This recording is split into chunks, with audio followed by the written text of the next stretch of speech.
আপনারা সবাই কেমন আছেন? আশা করি আপনারা ভালো আছেন। এটা আমার লাইফে প্রথম ব্লগ। খুবই নার্ভাস, এই প্রথম ভিডিও করছি। তো মুখ দেখে আপনারা বুঝতে পারছেন আমি খুব নার্ভাস ফিল করছি। এই প্রথম ব্লগ করছি, তো আমার খুব ভয় লাগছে। আমার বোন বলল ভয় কাটিয়ে আজকে শুরুই করে দে। তো আমি এই প্রথম শুরু করলাম, আপনারা একটু পাশে থাকবেন। তো আজকে আমি বাজার করতে যাচ্ছি, তো বোন বলল ব্লগটা শুরু করে দেই। তো বোন ক্যামেরা ধরেছে, তো কি করছি না করছি আপনারা এই ব্লগে দেখতে থাকুন। তো আমরা বেরিয়ে পড়েছি, আর আমাদের যাওয়ার সঙ্গী হচ্ছে এটা। তো বোন স্কুটিটা চালাবে আর আমি পেছনে বসবো। তো দেখা হচ্ছে। তো বন্ধুরা, গাড়িতে উঠে পড়ছি, তো দেখতে থাকো তোমরা।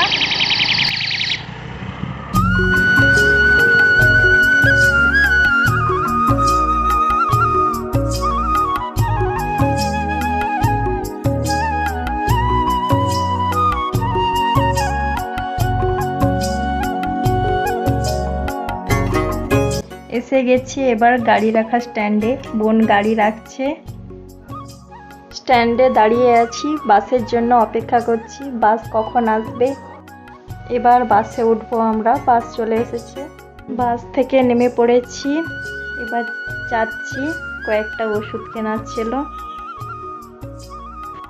প্রচণ্ড রোদ উঠেছে, তাই তাড়াতাড়ি করে চলে যাচ্ছি। যেতে একটু টাইম লাগবে, প্রায় চলে এসেছি কাছাকাছি। ওষুধ কিনে নিলাম। রাস্তায় যেতে যেতে একটা মায়ের মন্দির পড়ে, ভাবলাম মায়ের মন্দিরে ঘুরে আসি। এটা কালী মায়ের মন্দির। সিঁড়ি দিয়ে উপরে উঠে যাচ্ছি, মন্দিরের ভেতরে ঢুকে গেলাম। গিয়ে মাকে প্রথম প্রণাম করে নিলাম। মাকে কিছু আমার মনের কথা জানিয়ে দিলাম। মা, সবাইকে তুমি ভালো রেখো। মন্দিরটা খুব সুন্দর, সাজানো গোছানো, আমার খুব ভালো লাগছে।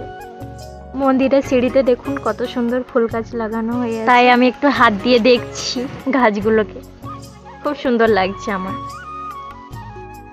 এবার আমরা বাজারের দিকে একটু ঢুকবো। বাজারে চলে এসেছি।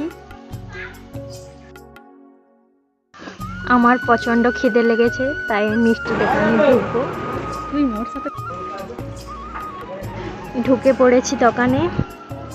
ওইখানে পরোটা তরকারি আর সাথে একটা দই নিলাম। খাওয়া দাওয়া শেষে ওইখান থেকে বেরিয়ে পড়লাম। আমার ছেলের জন্য কিছু জিনিস কেনার আছে। ছেলের জন্য ঘড়ি একটা কিনলাম।